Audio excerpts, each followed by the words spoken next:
បែកខ្ញុំកើតរើមហើយរលាករោលឡើងពេញកកនឹងទាំងអស់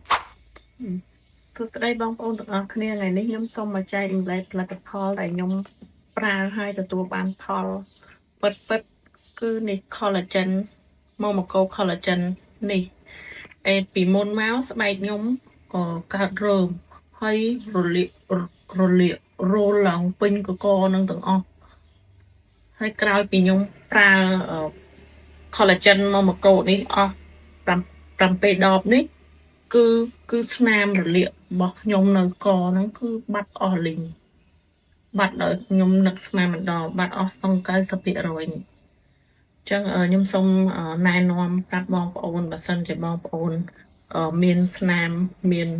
ស្បែករលាកស្បែករោលរមាស់លាក់ស៊ីស្បែកស្ងួត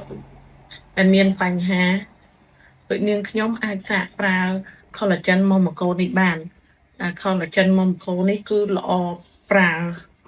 ខ្លាំងមែនទែនខ្ញុំមិននឹកស្មានថាស្បែកខ្ញុំមកបានសភាពដើមវិញដូចនេះទេចាសូមអរគុណ